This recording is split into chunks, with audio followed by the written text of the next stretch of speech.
livro de Atos. Vamos hoje para o capítulo 3. Um texto muito maravilhoso. Atos, capítulo 3, versículo 1 em diante. Vamos ler então, Atos, capítulo 3. Pedro e João subiam ao templo na hora da oração, a nona. E aconteceu que um homem aleijado de nascença estava sendo carregado para a porta do templo, chamada Formosa. Todos os dias o punham ali para pedir esmolas aos que entravam. Quando viu Pedro e João, que iam entrando no templo, pediu-lhes uma esmola. Fixando nele o olhar, Pedro, acompanhado de João, disse: olha para nós. E ele ficou olhando atentamente para eles, esperando receber alguma coisa. Então Pedro lhe disse: não tenho prata nem ouro, mas o que tenho, isso te dou. Em nome de Jesus Cristo, o Nazareno, anda. E pegando-o pela mão direita, levantou-o. Imediatamente, os pés e os tornozelos do homem se firmaram. E ele, dando um salto, colocou-se em pé. Então começou a andar. E entrou com eles no templo, andando, saltando e louvando a Deus. E todo o povo o viu andando e louvando a Deus. E reconheceu como mesmo que se sentava pedindo esmolas à porta formosa do templo. Assim, diante desse acontecimento, todos ficaram cheios de espanto e assombro. Amém. Por enquanto, até aí.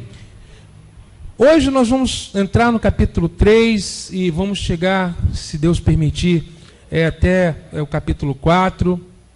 E nós vamos estudar a respeito desses sinais extraordinários que a igreja chamada primitiva começou a operar. E a reação das autoridades judaicas, né, à igreja que estava andando nessa dimensão maravilhosa do poder de Deus. A perseguição que houve à igreja a partir do momento que a igreja começou a manifestar sinais maravilhosos. Então, a igreja e as autoridades judaicas. Então, nós estamos vendo aí um milagre fantástico que foi operado pelo apóstolo Pedro logo na entrada do templo em Jerusalém, a cura de um mendigo aleijado. Esse mendigo, irmãos, ele estava diariamente na porta do templo, todos os dias, ali aleijado, numa condição de debilidade, numa condição de fraqueza. Diz o texto, a gente fica sabendo no final do capítulo, que ele tinha mais de 40 anos, e ele viveu aleijado durante toda a sua vida, e sempre vivendo de migalha, sempre vivendo de esmolas, e sempre ali na porta do templo. Um belo dia, e realmente não um dia muito belo mesmo, o dia em que a sorte dele foi mudada, em que o Senhor se manifestou de maneira muito graciosa a esse homem. Pedro e João, diz o texto, que estavam indo para o templo na hora da oração, que é a hora nona. Logo nesse primeiro versículo, capítulo 3 de Atos, Pedro e João subiu ao templo na hora da oração, a nona. Esse texto nos mostra o contexto ainda bem judaico que a igreja primitiva viveu, logo nos seus primórdios, né? Uma igreja que nasce em Jerusalém, uma igreja que experimentou o Pentecostes e foi formada ali no Pentecostes, vivendo ainda um contexto judaico. Porque o templo que a Bíblia refere é o templo de Jerusalém. Era o templo onde eram oferecidos sacrifícios, holocaustos, orações eram feitas nesse templo, a Torá era ensinada nesse templo. E Pedro e João, como judeus que eram, frequentavam o templo também. Quando a gente pensa em templo, não pense num lugar como esse aqui, né? Não era um mero local de culto, era o templo judaico, Compreendeu? Era o mesmo templo que Jesus conheceu. O templo que tinha sido destruído e reconstruído. Destruído na época do Nabucodonosor. Reconstruído quando eles saem do cativeiro de Babilônia. E é reconstruído no ministério de Esdras e de Neemias. O templo que foi reformado por Herodes. Esse mesmo templo que foi destruído no ano 70. Os apóstolos frequentavam ainda. Se você for verificar Atos 2, 42, diz assim lá: e todos os dias perseveravam na doutrina, na oração, no partir do pão, nas orações, e diz que eles estavam no templo e reunindo nas casas. Quando faz menção ao templo, era o templo de Jerusalém, o templo que o rei Herodes reformou, né, nos dias anteriores ao nascimento de Jesus. Então a igreja viveu um contexto judaico, logo nos seus primórdios. E diz a Bíblia que eles iam na hora nona. O que era a hora nona? 3 horas da tarde. Quem tem a nova versão internacional, a NVI já traduz a hora nona como sendo 3 horas da tarde. Tá? A terça hora do dia era 9 horas da manhã. A sexta hora era meio-dia. E a hora nona era 3 horas da tarde. Jesus morreu a hora nona, justamente às 3 horas da tarde, né, dentro do horário judaico. Então você percebe que eles estavam vivendo esse contexto judaico e eles estavam indo para orar. O que eles iam fazer no templo? Orar. O verso 2 diz: e aconteceu que um homem aleijado de nascença, veja bem, de nascença, nasceu aleijado, nasceu sem perspectiva de vida, nasceu sem horizonte, nasceu achando que a vida dele seria assim, durante toda a sua trajetória de existência. Esse homem vivia sendo carregado. Ele nem podia ir pedir as esmolas, ele não conseguia andar, vivia carregado. Imagina uma pessoa assim, aleijado de nascença, como se não bastasse aleijado, era um mendigo. Ele não tinha recursos financeiros e nem tinha recursos físicos para se locomover. Completamente paralisado pelas circunstâncias da vida. Totalmente imobilizado pelas circunstâncias, sem perspectiva de melhora ou de futuro. Ele estava ali na porta do templo mendigando. Um belo tipo da situação da humanidade. Uma humanidade que foi paralisada por causa do pecado. Paralisada por causa da sua separação de Deus. Numa mendicância porque perdeu a verdadeira riqueza, que é a presença de Deus. Ali na porta do templo, vivendo de esmola. Diz o texto que Pedro e João estavam entrando para orar. Eu estou apertando esse botão aqui, mas eu esqueci de colocar esse dispositivo aqui para eu poder mudar aqui o...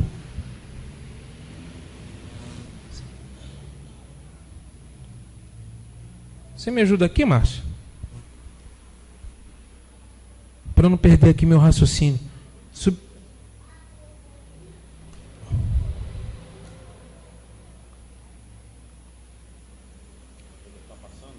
Não, é porque estava sem o... estava sem isso aqui. Acho que agora vai. Pronto, obrigado.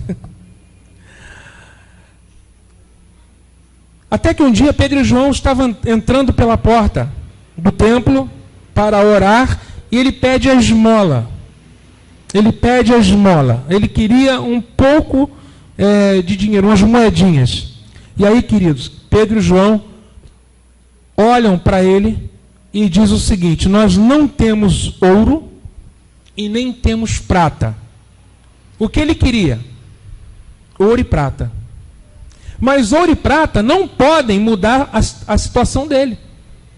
No máximo ele deixaria de ser mendigo, mas continuaria sendo um aleijado. Não é verdade? O dinheiro, por mais necessário que ele seja, por mais importante nesse mundo para a gente comprar as coisas necessárias, o dinheiro não é a coisa mais importante que existe, não é?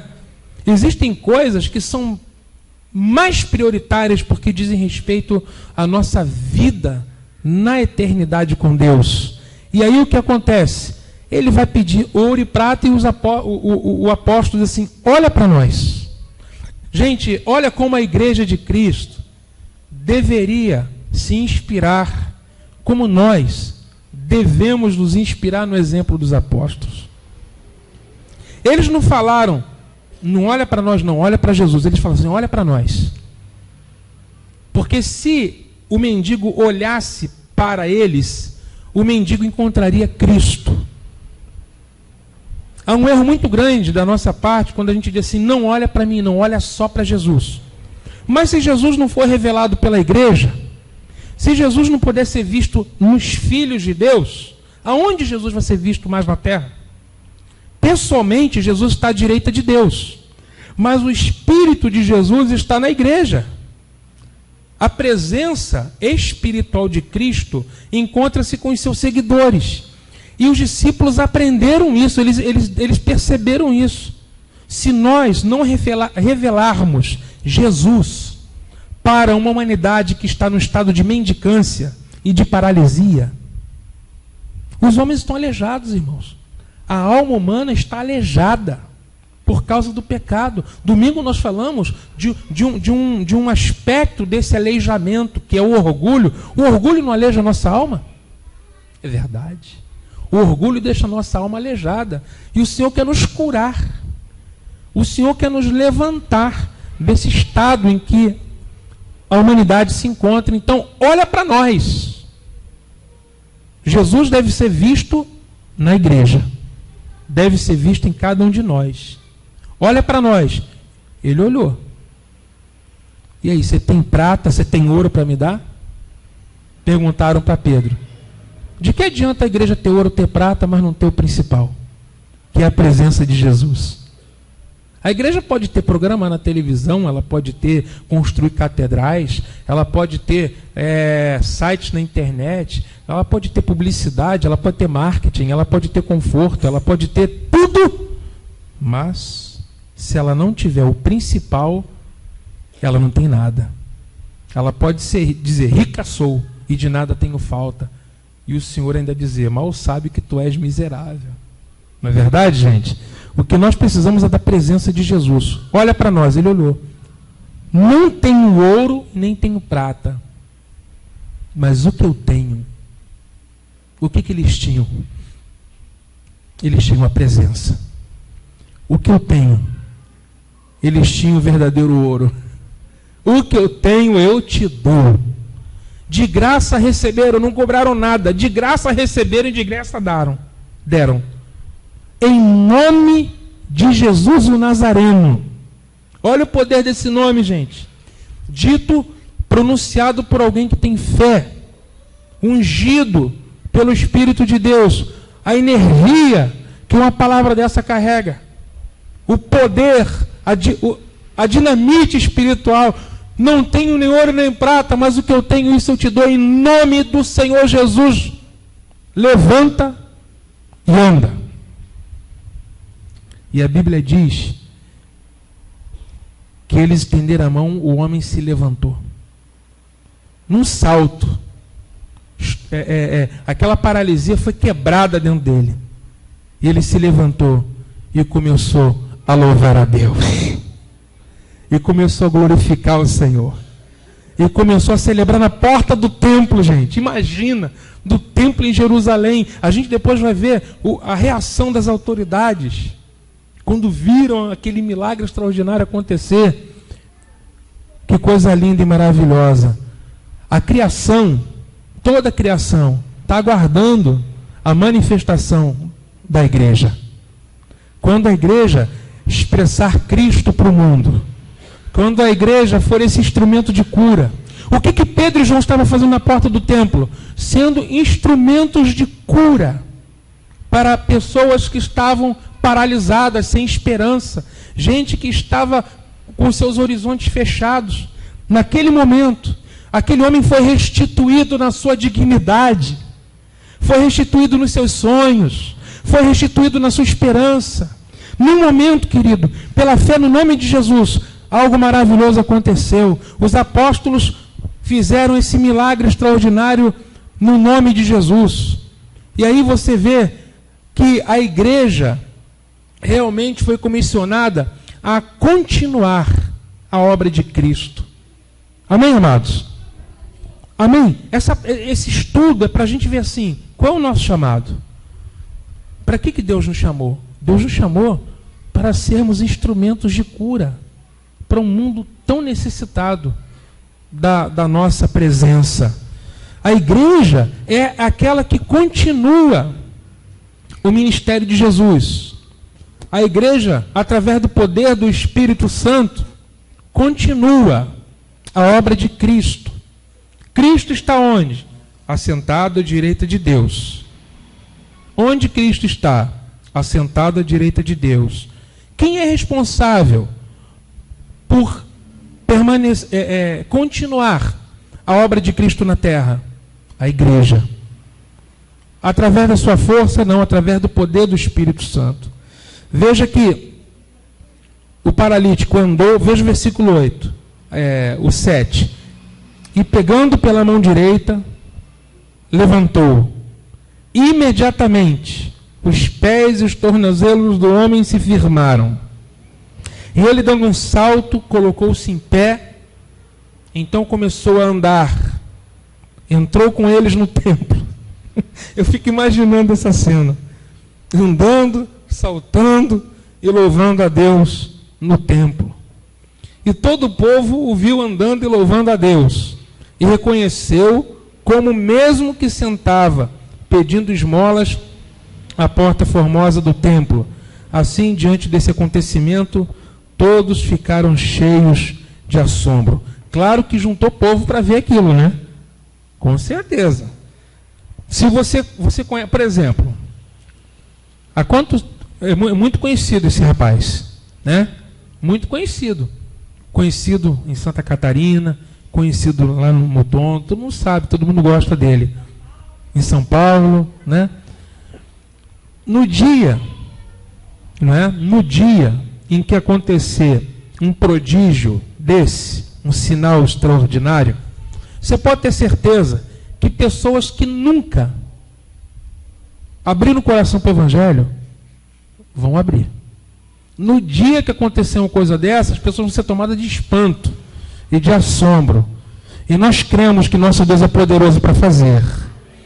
O que nós temos que entrar é nesse nível de fé que os apóstolos entraram. Entendeu? Eu acho que a palavra de Deus ela vai abrindo. Existem chaves dentro da gente. Eu não sei explicar, gente. Mas existe uma chave que abre essa fé nesse sobrenatural dentro do cristão. Entende? E o Espírito Santo nos dá essa chave. Nós temos que perseguir essa chave para abrir e entrar nesse sobrenatural. Quando isso acontece, pessoas que nunca se inclinaram para ouvir o Evangelho vão dobrar o joelho e dizer assim: o Deus da Leila é o verdadeiro Deus. O Deus do Johnny é o verdadeiro Deus. O Deus revelado em Jesus é o verdadeiro Deus. E é isso que aconteceu ali naquele tempo. Aconteceu essa coisa fantástica. Então veja só, Jesus disse que nós faríamos as mesmas obras. Marque esse texto de Atos 3 e venha comigo em João capítulo 14. João capítulo 14.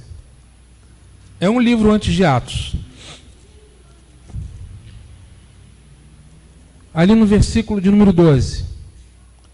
O que está escrito na sua Bíblia? Olha a promessa de Jesus para os discípulos. Em verdade vos digo, aquele que crê em mim, também fará as obras que eu faço, e as fará maiores, porque eu estou indo para o Pai. Está vendo? Aquele que crê em mim fará as obras que eu faço. Quais foram as obras que Jesus fez?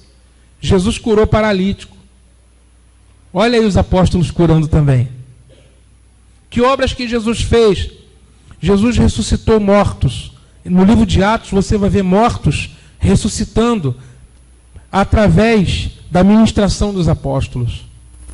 Jesus fez milagres, sinais, e os apóstolos também andaram no mesmo poder, porque eles creram nessa promessa de que aquele que crê nele fará as obras que ele faz. Irmãos, eu creio que a igreja, ela começou assim. E ainda que durante esses 2000 anos de história, a igreja tenha passado por alguns momentos muito difíceis. Nós sabemos pela história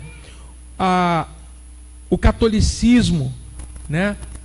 O período medieval, o domínio do papado, a remoção das escrituras, o povo ficou sem a Bíblia para ler.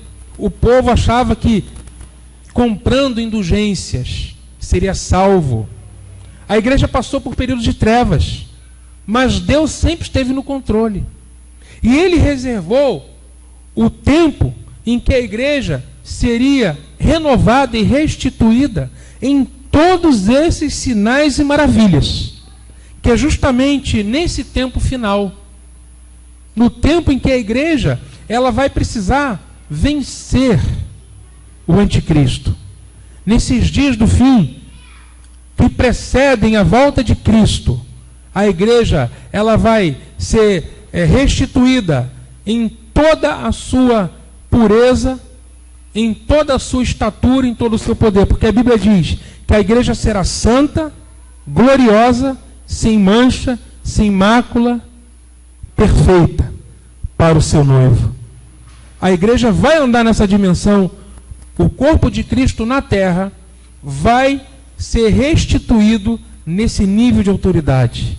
E eu creio que nós já estamos entrando nesse tempo em que a igreja vai andar nesse nível. Por quê? Porque da mesma forma que ela precisou no período inicial, por causa das perseguições, ser fortalecida, da mesma forma, nesses dias finais, por causa da tribulação, da grande tribulação que virá, ela também vai andar em grande poder e autoridade. Amém, amados? E só assim ela vai conseguir passar por essa tormenta que está para vir ao mundo. Por isso nós estamos aqui nos fortalecendo. Por isso você está aqui edificando tua alma, se fortalecendo no Senhor, justamente para enfrentar esses dias difíceis, mas também de muita glória. A igreja voltará a andar nos sinais. A palavra diz lá em Marcos, abre em Marcos, capítulo 16. Nós somos o povo que abre a Bíblia, que lê a Bíblia. Marcos 16, versículo 15. A palavra diz assim. Aliás, o 17. Olha que promessa. Olha a promessa. Diga: e estes sinais seguirão os que creem. Em meu nome expulsarão demônios, falarão novas línguas, pegarão em serpentes. Olha, querido, pegarão em serpentes. Se beberem alguma coisa mortífera, não lhes fará mal algum. Imporão as mãos sobre os enfermos e eles serão curados. E essa promessa é restrita aos apóstolos? Está escrito aí? Esses sinais seguirão aos que crerem. Independente se for apóstolo, pastor, mestre, profeta, diácono, membro. Eu não tenho título. Não importa. No reino espiritual não é o título que fala. No reino espiritual é a tua fé. Entende? Se você tem o Espírito Santo e você tem fé, seguirão os que creem. Então, amado, nós temos que tomar posse dessas promessas para a nossa vida. Sabe? Você pode, se você tiver fé, impor as mãos sobre alguém e Deus usar as tuas mãos. Olha para as palmas das suas mãos. As palmas das suas mãos podem ser o meio, o canal de Deus, para que a unção do Espírito possa alcançar pessoas, curar pessoas, restaurar a alma das pessoas. Você pode, pela imposição das suas mãos, ser um canal de cura. Um bálsamo, ministrar cura, ministrar restauração. Essa promessa é para toda a igreja. Não é para uma classe específica, mas é para todos os que creem. Todos os que creem. Todos que creem. Então, meu amado, vamos começar a deixar essas palavras entrarem dentro da gente. Se Jesus falou, Jesus não pode mentir.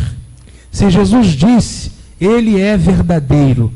Esses sinais seguirão os que creem. E eu creio que Deus chamou cada um de nós para isso. Pedro e João creram nisso. E o texto nos diz que um paralítico levantou-se depois de 40 anos de uma vida imobilizada. E aí juntou gente, muitas pessoas foram lá ver o que tinha acontecido. Então Pedro, ele vai pregar. Às vezes eu penso, por que será que muitas vezes Deus não permite o poder dele fluir ainda através de nós? É que precisa, irmãos, antes de nós recebermos o poder da igreja de Atos, nós também temos que ter o coração semelhante daqueles irmãos. Eles não eram orgulhosos. Os apóstolos não eram orgulhosos. Eles sabiam que se Deus usasse a vida deles, o mérito não era deles. Eles iriam dar o crédito a Cristo. Por isso que o orgulho é perigoso. Porque se Deus der poder a alguém que é orgulhoso, e olha, todos os homens nascem com isso. É só a cruz de Cristo. O nosso orgulho tem que ser crucificado na cruz. Essa que é a verdade. Não é? O nosso orgulho precisa ser crucificado na cruz. Peça isso para o Senhor. Deus, crucifica o meu orgulho na cruz de Cristo. E aí Ele vai ministrando cada um de nós. Amados, quando Pedro foi narrar o que aconteceu, olha o verso 11. Apegando-se o homem a Pedro e João, claro, ele se apegou àqueles que foram um instrumento da cura. Vão andar com esse pessoal aí. Todo o povo correu perplexo para junto deles, ao chamado pórtico de Salomão. Vendo isso, Pedro disse ao povo, olha só a mensagem de Pedro: homens israelitas, por que vos admirais a respeito disso? Por que ficais olhando para nós, como que se o tivéssemos feito andar por nosso próprio poder ou virtude? Está vendo a humildade de Pedro? Por que vocês estão olhando para nós? Não foi o nosso próprio poder que fez isso que vocês estão vendo? Olha a humildade. Não fomos nós que fizemos isso. Mas quem fez? O Deus de Abraão, versículo 13. O Deus de Abraão, de Isaque e de Jacó. O Deus dos nossos pais glorificou o seu servo Jesus, a quem entregastes, e diante de Pilatos negastes, quando este havia resolvido soltá-lo. Mas vós negastes o santo e justo, e pedistes que um homicida fosse libertado, que é Barrabás, né?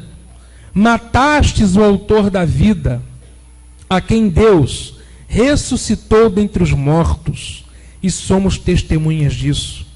Pela fé no nome de Jesus, esse nome deu força a esse homem que vedes e conheceis. Sim, a fé que vem por meio dele deu a esse homem a saúde perfeita diante de todos vós. Está vendo, gente? Está vendo? A quem Pedro deu o crédito do milagre? Quem recebeu a honra por esse feito extraordinário? Quem recebeu a glória por essa maravilha? Jesus. Foi a fé no nome de Jesus que deu a esse homem saúde perfeita. É a fé no nome de Jesus que te dá saúde perfeita. É a fé no nome de Jesus que renova a sua vida. É a fé no nome de Jesus que restaura a tua alma. É a fé que vem pelo nome de Jesus. A Ele a glória. A Ele a honra. Quando o Senhor te usar, não retenha glória para si. Quando Deus te usar, seja para ganhar alguém para Cristo, seja para ministrar uma cura, seja para trazer uma palavra de esperança e a pessoa te agradecer, sabe o que você vai fazer? Você vai pegar esse agradecimento e dizer assim: meu Senhor, eu coloco aos teus pés.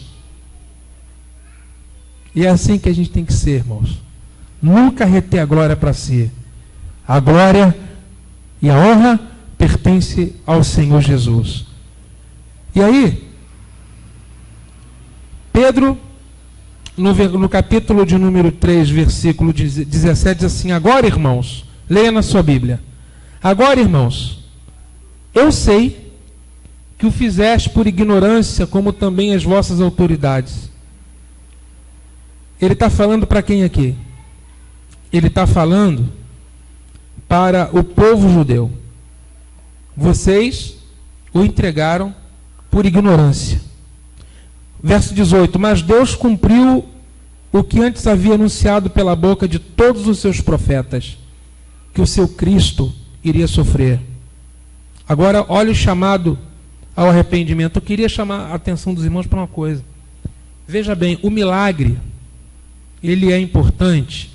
Ele é importante acontecer, mas o milagre não é um propósito em si mesmo. Deus não faz milagre pelo milagre. Ele faz o milagre para trazer o homem para si. É uma maneira que Deus tem de chamar a nossa atenção para Ele. É claro que Deus quer nos curar de tudo. Ele quer nos restaurar totalmente. Mas mais importante do que uma cura física é a conversão da alma. Quando o homem, ele crê. Então, todo milagre que Jesus fez, Jesus sempre chamava o povo ao arrependimento. Porque o milagre em si não converte. Quer ver? 1 milhão de israelitas, 1 milhão, saíram do Egito. Aquele povo viu milagres? O que vocês acham? O mar se abriu. Bom, antes do mar se abrir, 10 pragas caíram sobre o Egito. Nenhuma caiu sobre Israel. Já começa aí. Quando eles saem na 10ª praga, encontram o mar. Impossível atravessar aquele mar, a menos que ele se abrisse. Deus abriu, Deus fez um milagre. Passaram a pés enxutos. Quando eles terminaram a travessia, o mar fechou e sufocou e afogou Faraó e os seus cavalos e cavaleiros. Depois disso, pão desce do céu, água brota da rocha. Depois disso, o Jordão se abre, eles entram na terra, as muralhas de Jericó caem. Depois disso, conquistam a terra de Canaã. Milagre em cima de milagre. Mas eu pergunto, milagre converteu? Não. Quantas pessoas recebem uma cura e ao invés de entenderem que o Senhor queria chamar a atenção delas para Ele, elas receberam, igual os leprosos, 10 foram curados. Quantos voltaram para agradecer e entenderam que foi Jesus que fez? 1. O milagre não foi feito? Foi. Então, o objetivo do milagre não é o milagre, mas é alcançar o coração. Que as pessoas se despertem para a realidade de que Deus existe. Veja o versículo 19. Depois desse milagre, depois dessa palavra, Pedro diz assim: arrependei-vos, pois, e convertei-vos, para que os vossos pecados sejam apagados. Então, a mensagem de Pedro era uma mensagem ao arrependimento, a uma mudança, de pensamento, mudança de vida, mudança de atitude, mudança de comportamento, uma mudança de coração, uma guinada na direção. Está indo no caminho errado? Volta-te para Deus, volta para Deus. Você está se afastando de Deus, você está caminhando para um abismo. Então, olha, se arrependa. Perceba que você está indo para um abismo sem fundo. Volte para Deus. Mude de atitude, mude de pensamento. E aí, arrependei-vos e convertei-vos. Para quê? Para que os vossos pecados sejam apagados. Para que os vossos pecados sejam cancelados. Porque só o arrependimento, irmãos, realmente pode nos trazer de volta para Deus. Jesus morreu por nós, mas se o homem não se arrepender, o sangue de Cristo não poderá alcançá-lo. A mensagem do arrependimento é só para ontem? O que vocês acham? É só para ontem? Ela está envelhecida? Ela está mofada? Ela é demodê? Ela está fora de moda? Mas me parece que está. Você quase, se você ligar a televisão para ouvir mensagens evangélicas, muito poucas serão sobre arrependimento. Muito poucas. Infelizmente, a palavra da cruz precisa ser pregada hoje. Nós precisamos pregar o evangelho da cruz, que é o evangelho do arrependimento, da mudança, do voltar-se para Deus. Arrependei-vos e convertei-vos. O arrependimento é a porta do reino. O arrependimento é a entrada para uma vida nova. Arrependimento, para que sejam apagados os vossos pecados. O versículo 20 diz: de modo que da presença do Senhor venham tempos de refrigério, tempos de renovo, de descanso, e Ele vos envia o Cristo, que já vos foi designado, predeterminado. O nome dele é Jesus. Jesus. É necessário que o céu receba, até o tempo da restauração de todas as coisas, sobre as quais Deus falou pela boca dos seus santos profetas, desde o princípio. Ou seja, se não houver arrependimento, Cristo não volta. E não vai ter tempos de refrigério. Se houver arrependimento na terra, a terra vai receber tempos de refrigério. Vocês já viram?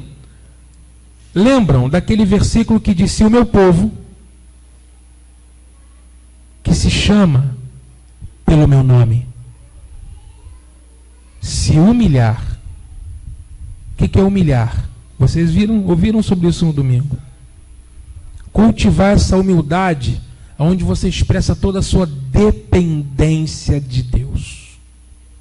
Você não é autossuficiente, você não é todo-poderoso, você não pode viver sem Deus. Então você abre o teu coração e rasga diante dele, e você se humilha, e você se arrepende dos seus maus caminhos, e você ora. Se humilhar e orar e se arrepender dos seus maus caminhos, isso produz uma atitude, uma reação em Deus. Uma ação dessa produz uma reação em Deus, que ele diz: então eu ouvirei dos céus, perdoarei os seus pecados e sararei a sua terra. Isso é tempo de refrigério. É o tempo da cura. É o tempo do renovo. A terra está seca, a terra está improdutiva, a terra só nasce espinho, está tudo seco. Aí a gente diz assim: meu Deus, se o Senhor não fizer nada, nós vamos morrer aqui nessa sequidão. Aí a gente passa a se arrepender. A gente se arrepende do nosso orgulho, a gente passa a arrepender do nosso egoísmo, a gente passa a arrepender dos nossos maus caminhos. Aí Deus ouve, e Deus assim: peraí, tem pessoas ali na terra, lá no Barro Vermelho, ali na Avenida Getúlio Vargas, que estão se humilhando, orando, se arrependendo.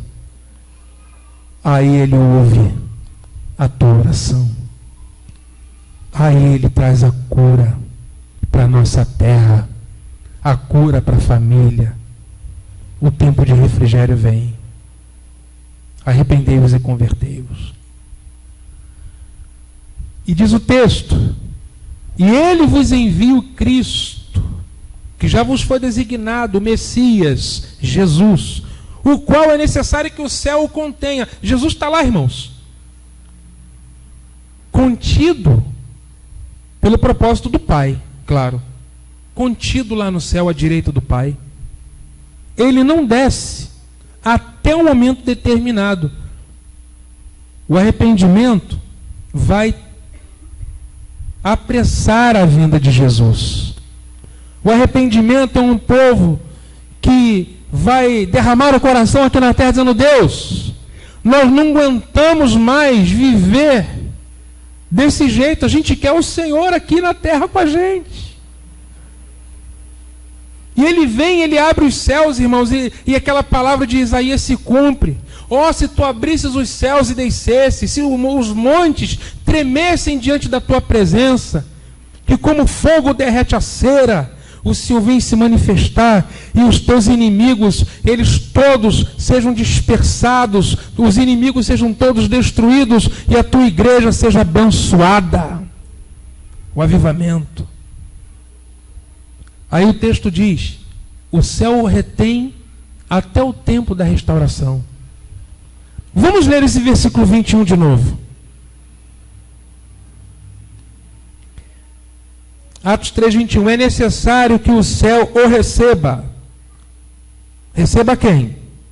Jesus. Até quando o céu receberá Jesus? Leia na sua Bíblia. Até. Leia de novo, amado. Até. Então Jesus permanecerá à direita do Pai até o tempo de tudo ser restaurado. O que é restauração? É Deus consertando tudo que foi estragado. É Deus renovando tudo que foi envelhecido. É Deus abençoando novamente tudo que foi amaldiçoado. É Deus ordenando, colocando em ordem tudo o que está bagunçado. E isso vai acontecer quando Cristo voltar.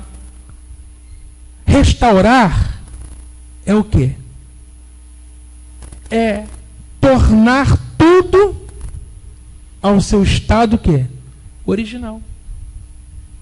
Jesus vem fazer com que tudo o que perdeu a característica volte ao seu estado original. O que é restauração, gente? Por exemplo, uma pintura de Leonardo da Vinci, se ela é original, ela tem mais ou menos que 100 anos. Mais que 100 anos. Mais de 200 anos. Mais de 300 anos. Não é isso? Leonardo da Vinci. Perdeu as características. Se ela não for restaurada, ela perdeu as características. E se alguém vai restaurar uma pintura ou um móvel, vai usar material igual ou diferente? Igual. A restauração usa o mesmo material. A restauração aí é de algumas coisas ou é de tudo?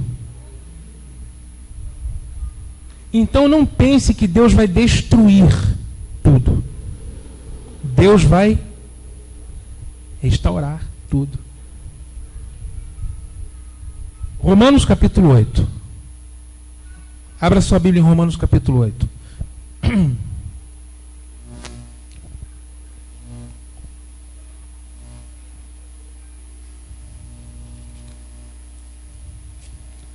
Versículo 19.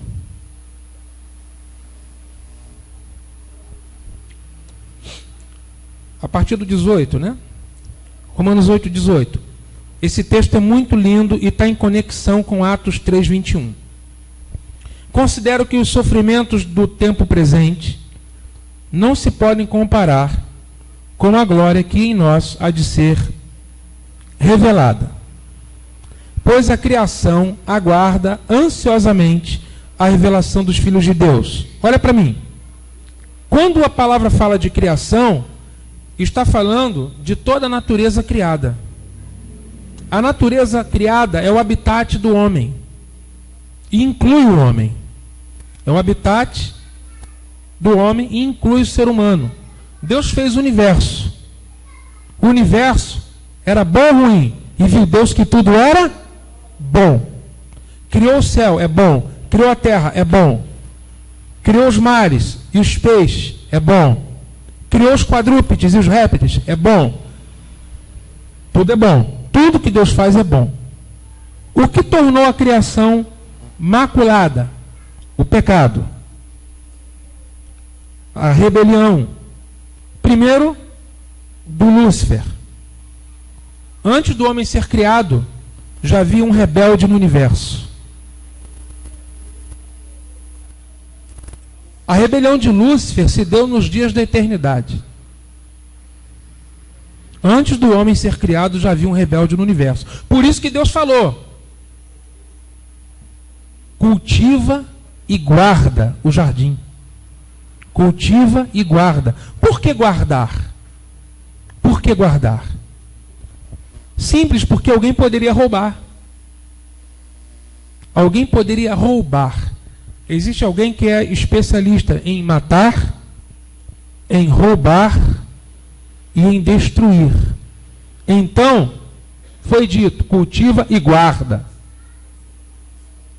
Cultiva e guarda. E o versículo de número 20 diz assim: porque a criação ficou sujeita à inutilidade. A sua versão diz vaidade. Vaidade, se bem entendida, expressa o que Paulo quis dizer. Mas esse texto aqui, vaidade, tem pessoas que confundem vaidade com o quê? Um batonzinho, um rímel, um brinco. Não tem nada a ver com vaidade isso. Com essa vaidade que está na Bíblia aí. Não é? Tem nada a ver. Vaidade aí, na minha versão, está traduzida por inutilidade. Vaidade é destituído de propósito. A criação está destituída de propósito. Ela foi criada para um objetivo e ela não está cumprindo esse objetivo. Por exemplo, uma geladeira foi feita para refrigerar. Se ela não está refrigerando, ela está inútil. Você pode até pegar um freezer e usar ele como o quê? Como um baú.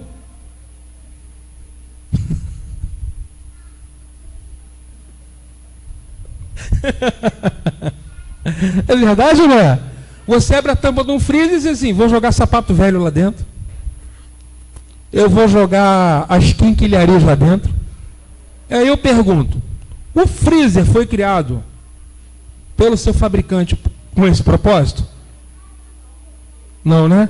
O Márcio vai dizer: o freezer é meu. Mas não foi. O freezer foi feito para refrigerar, não é isso? Tá. Foi feito para refrigerar. Um ar-condicionado foi feito para climatizar um ambiente. Qualquer outra utilidade é inutilidade. Por quê? Aquilo que foi feito com um propósito tem que ser usado nesse propósito. Gente, a criação de Deus foi feita para o louvor da sua glória. Deus criou o universo para a sua glória. Os anjos foram criados para a glória de Deus. Os arcanjos, as miríades e miríades. Os animais foram feitos para a glória de Deus. As aves foram feitas para glorificar o Criador. Os peixes foram feitos para glorificar o Criador. E o ser humano, que é a coroa da criação, a quem Deus fez sua própria imagem e semelhança, Deus fez o homem para o louvor da sua glória. Como Paulo fala lá em Efésios capítulo 1, a fim de sermos para o louvor da sua glória. Tudo foi feito por Ele e foi feito para Ele. Tudo. Tudo. Foi feito por Ele, foi feito para Ele, para trazer glória para Ele. Mas aonde o pecado entra, existe a separação. O pecado entrou e separou o homem de Deus. E quando o homem pecou, escute isso. Eu quero explicar o que é restauração de tudo. Por isso que eu estou parando aqui e meditando com vocês, porque, gente, não dá para eu passar ligeiramente e comentar rapidinho. Ainda que a aula terminasse aqui, eu preciso parar nesse ponto. Tamanha profundidade desse termo, restauração de todas as coisas.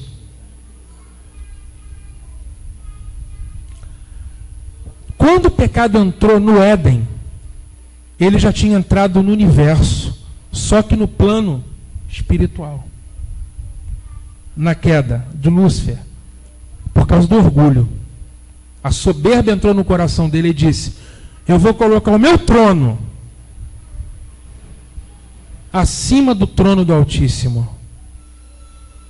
Usurpar poder, querer autoridade, sem que Deus lhe concedeu. Você querer fazer uma coisa, entendeu, que Deus não te colocou para fazer, é soberba e orgulho. Agir independentemente é soberba e orgulho. Ele era perfeito. Já parou para pensar nisso? Perfeito. Andava no meio das pedras afogueadas. Ele era o esplendor da formosura. E perfeito era, não tinha um pecado nele. Um. Mas como que a iniquidade nasceu no coração desse ser? Irmão, se ele aparecer como um anjo de luz, mostrando o que era, você cai de joelho. Porque você vai achar que é uma manifestação de Deus.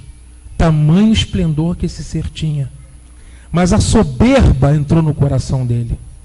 E ele disse: vou ter um reino paralelo.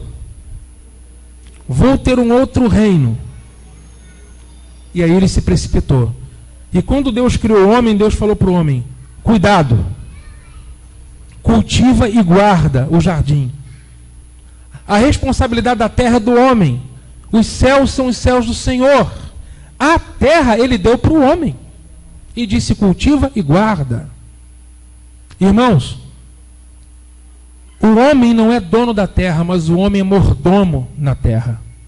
E é o despenseiro e é o responsável. A terra é do Senhor, mas Deus nos concedeu para guardarmos. Só que o homem não vigiou. O orgulho entrou dentro dele também. E ele também se precipitou e ele caiu. Agora, quando o homem cai, preste atenção nisso. Quando o homem cai, ele não caiu sozinho. Quando a raça humana caiu, toda a criação caiu junto com o homem. A maldição que entrou no homem estendeu-se pelos rios, pelas montanhas, pelas árvores, pelos peixes, pelas aves, pelos quadrúpedes, pelos répteis. Não só a corrupção entrou na raça humana. O que é a corrupção? A deterioração. O homem passou a ter prazo de validade. Isso é a corrupção, prazo de validade, porque estraga, apodrece. Deus não fez o homem para ter prazo de validade. Deus fez o homem para ter prazo de validade indeterminado. Vida eterna. Não vai acabar essa vida.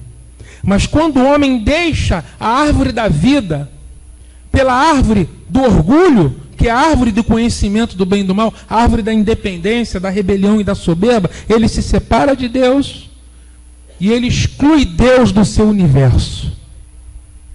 E quando Deus é excluído do universo, quando Deus é excluído do coração de alguém, a maldição entra. E toda a criação sofreu. Toda a criação sofreu. Vamos continuar lendo o texto. Romanos 8, 19. Irmãos, esse texto é um dos textos mais profundos da Bíblia. Mas você pode compreendê-lo. Romanos 8, 19. A criação aguarda a manifestação dos filhos de Deus. Porque a criação ficou sujeita à inutilidade, vaidade. Não por sua vontade, mas por causa daquele que a sujeitou. Olha para mim agora.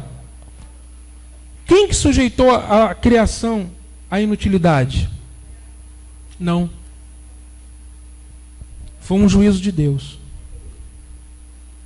Não foi o diabo que trouxe a criação à inutilidade. Foi Deus que disse: porquanto tu pecaste, maldita é a terra por tua causa. Uma terra que nunca tinha produzido espinhos, passou a produzir espinhos e abrolhos. A terra só ia produzir árvores frutíferas, não haveriam desertos na terra, não haveria miséria, não haveria sequidão, mas a maldição do homem se estendeu pelo seu habitat. Ele contaminou tudo.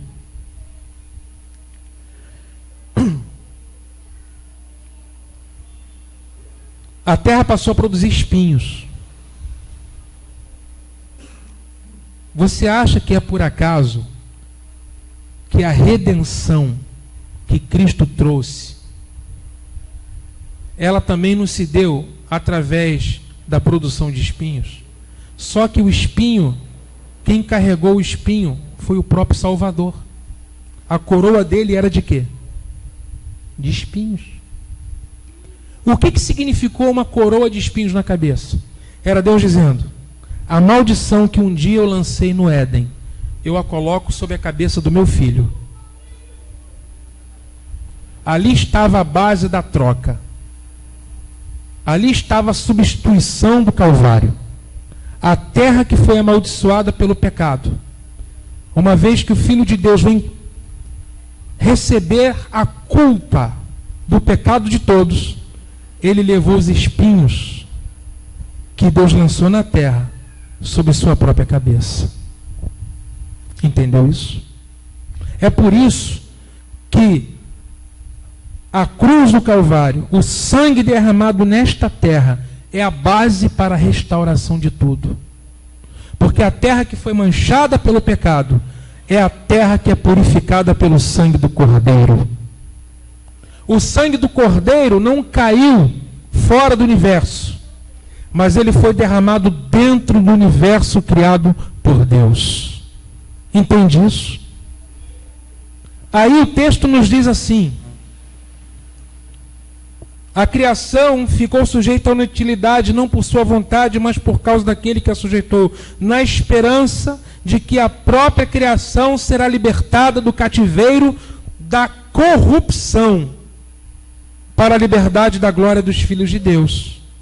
A criação vai ser liberta desse cativeiro,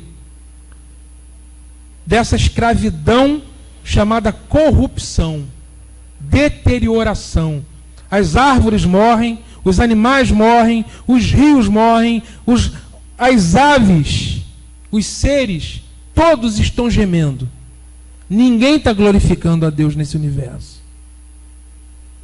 Mas o versículo 22 diz: pois sabemos que toda a criação geme e agoniza até agora, como se sofresse dores de parto. A criação está gemendo. Os rios, os vales, as montanhas, as fontes das águas, os mares, os animais, os seres estão gemendo. Como que se sofresse dores de parto, contrações. Quem já sofreu dores de parto aqui? Perguntas de mulheres, evidentemente. Quem já sofreu dores de parto aqui? Todo mundo de cesárea? É mesmo? Madalena, dores de parto. Já, Patrícia, dores de parto? A tecnologia hoje facilita, né? Você sabe qual é a origem do termo cesariana? Será que é porque na primeira cirurgia nasceram gêmeos, cesariana?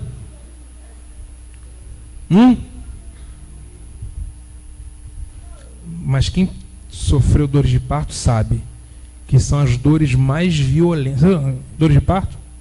Normal. Normal. Outra coisa, aqui, para as mulheres. O que Deus disse para Eva? Porquanto fizeste isso, em dores darás à luz a filhos. Aí você vai e diz assim, bom, está escrito, né? Em dores darás à luz a filhos. Mas tem a cesariana hoje?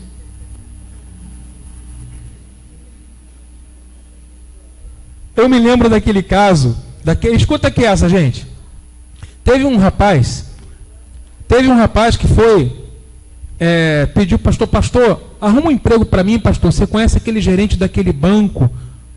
Arruma lá um emprego para mim. Aí o pastor foi pedir para o gerente arrumou o emprego para o rapaz. Primeiro de trabalho, sabe aquele ar-condicionado Springer? Sabe, gelado, no gelo. O rapaz começou a trabalhar, ele começou a ficar triste. Muito triste. E no final do primeiro dia já quis pedir as contas. E o pastor ficou sabendo e disse, não é possível. Eu venho e peço para o gerente ser contratado e agora você vai pedir as contas por quê? Não, pastor, eu quero andar na palavra. Eu estou andando na palavra. E que palavra é essa que você está andando? Você pediu as contas, rapaz? Está ficando doido. Eu estou andando na palavra, está escrito lá. Do suor do teu rosto comerás o teu pão. Lá tem ar-condicionado, a gente não sua. A gente não sua. Lá tem ar-condicionado. Está na palavra. Mole negócio desse? Aí tem que suar. A criação está sujeita a esse cativeiro. A mulher ter dores de parto é sinal de que o homem saiu da linha. Deus não fez o parto para ser doloroso. A terra não ia produzir espinho. E nem o homem ia ter que ficar, ó. Adão ia falar assim, que surjam agora milhares de cachos nessa videira. Quer ver uma coisa? Uma coisa que hoje eu cheguei à conclusão de que é efeito da queda? Cupim. Cupim, queridos. Eu falei, a Isabel esteve lá em casa hoje com o Vitor, né? Eu falei assim, eu preciso estudar um pouco, porque senão a pregação vai ser, irmãos, em primeiro lugar, eu quero dizer que cupim é um bicho das trevas. Porque ele não anda na luz. Esse bicho, ele cria uma camada, gente, fecha a camada toda e não entra água. Irmã, tá cheio de cupim no meu terreno, entendeu? A mangueira tá lá, eu tô desde cedo matando aquele bicho. Não anda na luz. Não anda na luz. O cupim, se você furar o caminho dele, a luz entra, ele morre. Ele se dispersa. É um bicho das trevas. Segundo, é destruidor. Quem é que veio para matar, roubar e destruir? O cupim. Terceiro lugar. Nem sei qual é o terceiro ponto do meu sermão. Concluindo, cupim não presta.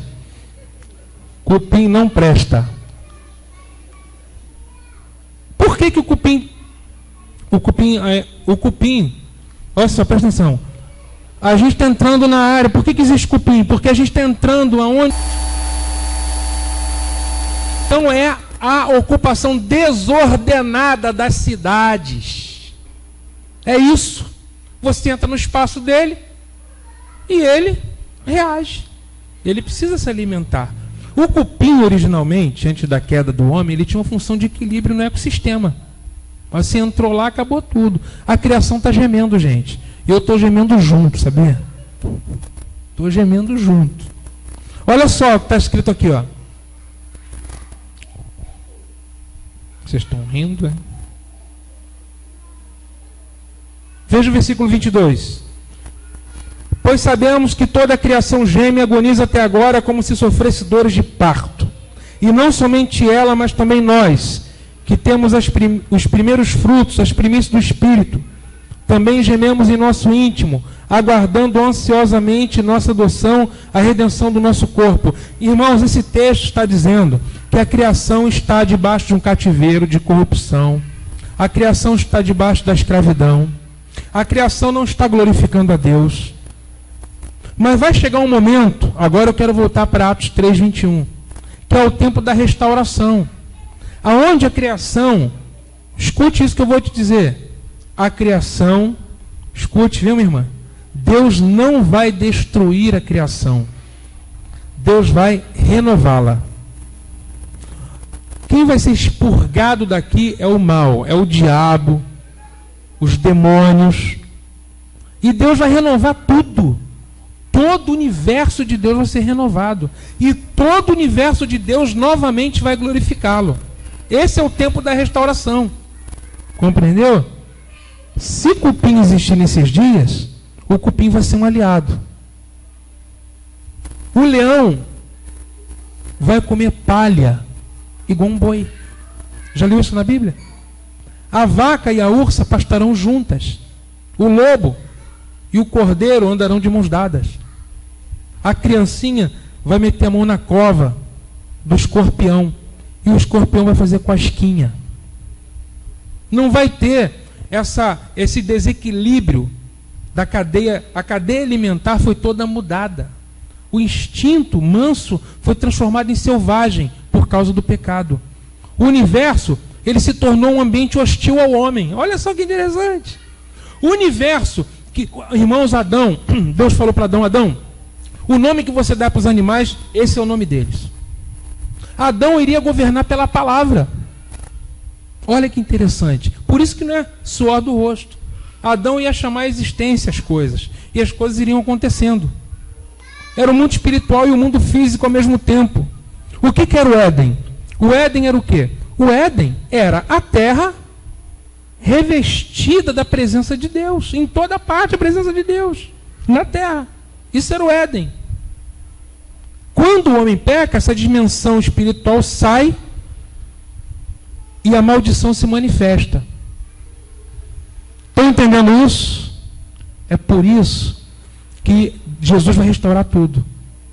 Então, haverá novamente. Vai ter animais, vai ter árvores, vai ter pássaros, mas todos esses seres vão glorificar a Deus. As montanhas, as árvores e, sobretudo, o homem vai voltar a glorificar a Deus. Esse é o tempo da restauração de tudo. E quando isso vai acontecer? Quando Cristo voltar. Cristo voltando, começa o tempo da restauração de tudo. Volta lá para Atos. Volta o tempo da restauração de tudo que Deus falou pelos seus profetas. Arrependei-vos e convertei-vos para que os vossos pecados sejam apagados, de modo que da presença do Senhor venham tempos de refrigério, e Ele vos envia o Cristo, que já vos foi predeterminado, Jesus.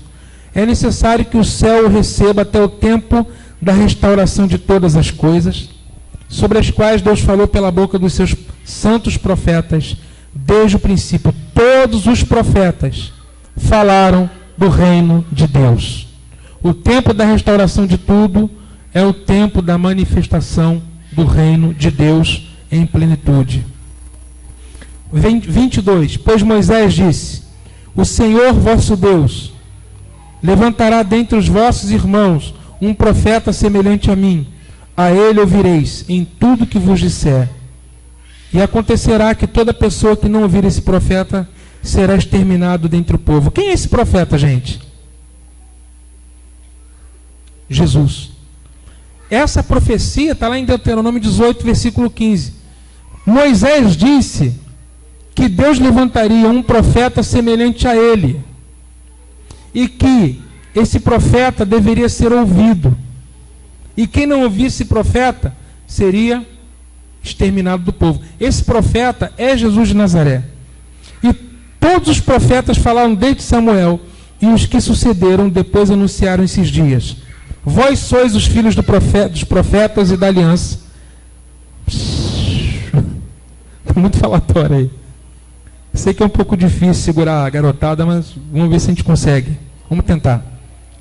Vós sois os filhos dos profetas da aliança que Deus fez com vossos pais, dizendo a Abraão: por meio da sua descendência, todas as famílias da terra serão abençoadas. Deus ressuscitou seu servo e enviou a vós, primeiramente para que vos abençoasse, desviando cada um de vós das suas maldades.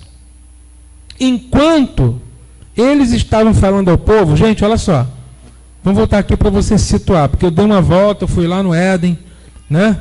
Voltei para você poder se situar. Pedro estava pregando. Essa era uma mensagem. Ele falou do tempo da restauração de tudo, tal.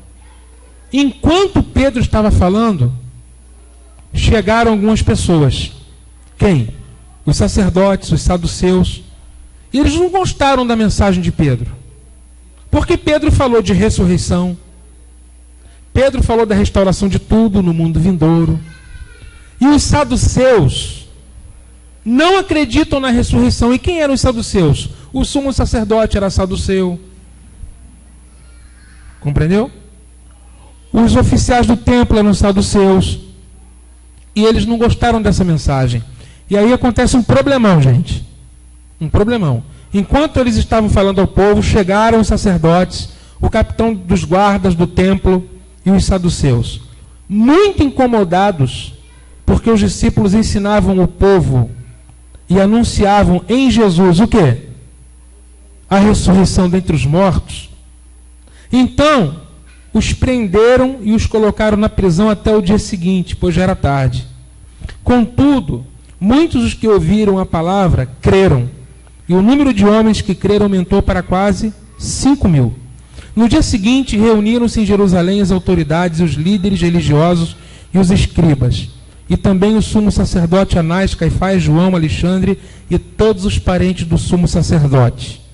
E colocando-os diante de si, perguntaram-lhes: com que poder ou em nome de quem fizesses isso? Então Pedro, cheio do Espírito Santo, diga assim, Pedro, cheio do Espírito Santo, ele começa então a falar. Olha que interessante, gente. Os líderes religiosos prenderam os apóstolos porque a mensagem estava incomodando. Quando a igreja nunca incomoda pela sua palavra, alguma coisa está errada. Porque a palavra que Deus confiou à igreja é uma palavra que confronta esse mundo. A palavra que a gente deve pregar, ela deve confrontar-se frontalmente com o reino das trevas e espelhar o reino de Deus, expressar o reino de Deus. O que acontece aqui é que eles estavam falando da ressurreição dos mortos e da restauração de todas as coisas. Aí, eles foram presos por causa disso. Aí eu coloco a seguinte questão: a perseguição que eles sofreram era para causar fidelidade, ou foi a fidelidade deles a Cristo e a palavra que causou perseguição? Oi? Muito bem.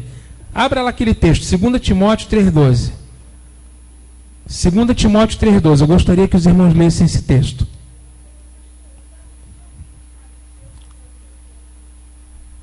Os saduceus, eles são uma seita do judaísmo, exatamente como os fariseus, sendo que eles se diferenciavam dos fariseus por causa das doutrinas deles. Os saduceus, eles eram uma elite, tá, religiosa de Israel. E eles tinham vínculos políticos com Roma. Tanto é que o sumo sacerdote, ele era saduceu. Sempre o saduceu, mas indicado por Roma. Porque tinha que ser alguém que comesse nas mãos do imperador, né? Do César. Tinha que comer nas mãos do imperador. Ele só podia fazer o que o imperador mandasse. Era um fantoche. O sumo sacerdote. O que está escrito lá em 2 Timóteo 3,12?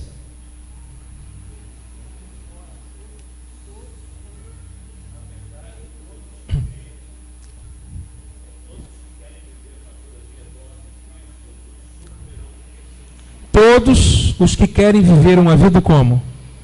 Piedosa. O que é uma vida piedosa? Uma vida devotada, de fidelidade. Todos os que querem viver uma vida piedosa em Cristo vão sofrer o quê? Irmãos, é isso aí. Não tem jeito. Se você quiser ser fiel, você vai confrontar o bicho, então vão te perseguir. Não tem jeito. Antes ser perseguido pela nossa fidelidade a Deus, não é? Do que agradarmos o mundo, e nunca o mundo tem problema com a gente. A perseguição aí não é porque esconde o dólar na hora de embarcar lá para os Estados Unidos. Não é esse tipo de perseguição. Você sabe do que eu estou falando? Esses escândalos que acontecem hoje.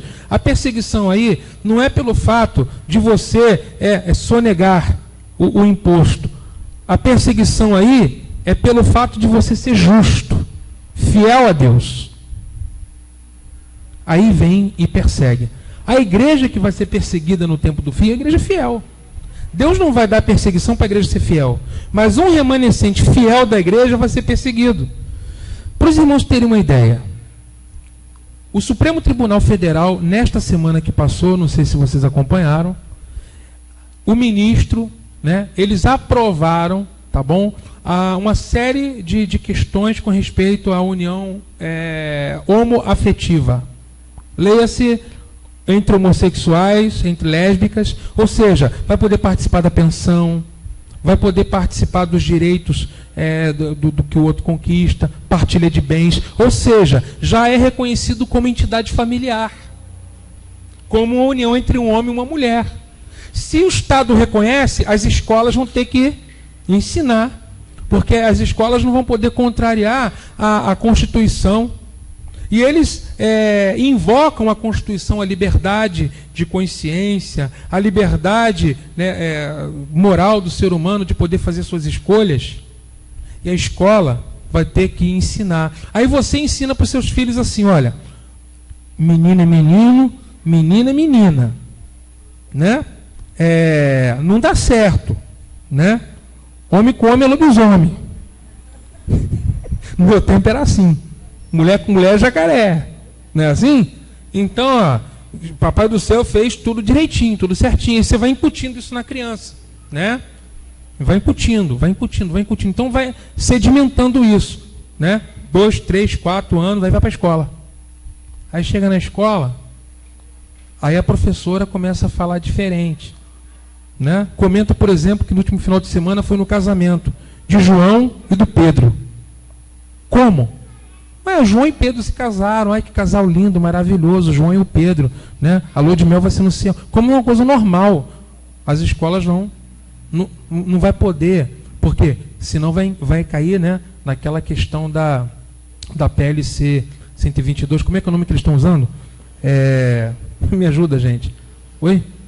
Homofobia, exatamente. Vai cair no crime da homofobia. Entendeu, gente? Está vivendo. Ou a igreja se ajusta a isso, se conforma com esse mundo, né, Márcio? Se amolda esse mundo, ou a igreja não vai se conformar com esse mundo e dizer não. A Bíblia Sagrada ensina diferente. E aí você passa a ser o quê? Perseguido.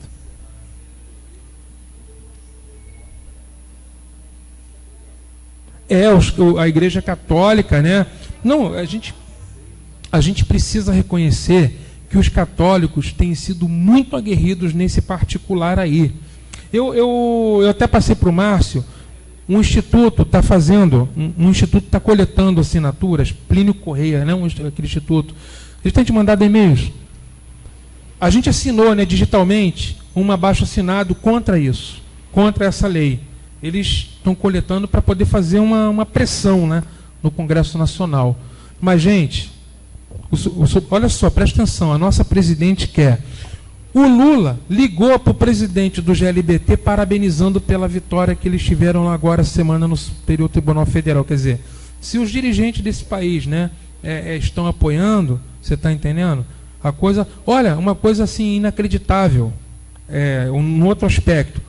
Quem imaginaria que hoje, no Brasil, aqueles que eram os guerrilheiros da década de 70, hoje estariam no poder? E as Forças Armadas têm que prestar continência para ex-guerrilheiros. O José Genuíno, que foi para a guerrilha do Araguaia, as Forças Armadas prestando continência para ele, entendeu? E reconhecendo que foi arbitrário, né? Tudo que, quer dizer, as coisas nesse país estão acontecendo de uma maneira tal. Eu sei que o militarismo foi muito opressor em muitos aspectos, mas, sinceramente, muita coisa que está acontecendo hoje, né, não acontecia naquela época. Não acontecia naquela época. Eu não estou defendendo isso, mas é preocupante, gente. Aí a gente quer ser fiel à Bíblia. Aí não tem jeito. Quer ver uma coisa? Se dois Por exemplo, aqui tem pessoas casadas, mas nenhum casal aqui fica se agarrando aqui dentro, não é verdade? Aqui tem vários casais, mas ninguém se agarra. Mas se chegar dois homoafetivos desse e começar a se agarrar, e você, por uma questão até de... Pronto, já é o quê? Como é que é o nome? Homofobia. Você está entendendo? Homofobia. Aí, eles são ousados, petulantes. Querem o quê? Prender, vou te processar. O negócio deles é esse. É processar. Eles querem acabar com o cristianismo. Tem uma declaração dessa, de que esse movimento quer acabar. Por quê? Porque quem mais resiste a isso são os cristãos. Sejam católicos, sejam evangélicos. Se a pessoa tem a Bíblia como regra de fé e prática, vai se colocar contra essa nojeira. Não é verdade? Vai se posicionar contra isso. E eu temo pelo futuro dessa geração, das nossas crianças, que vão enfrentar uma batalha espiritual muito maior do que nós enfrentamos até o dia de hoje. Os nossos filhos e netos, né? Talvez seus filhos já estejam crescidos e criados, mas você tem netos. Vamos orar pelas nossas crianças, gente. De coração eu estou dizendo isso para vocês. Os dias que estão vindo aí são muito esquisitos. Se a gente não tiver muito firmado, a gente vai ser engolido por essa cultura pós-moderna, onde tudo pode.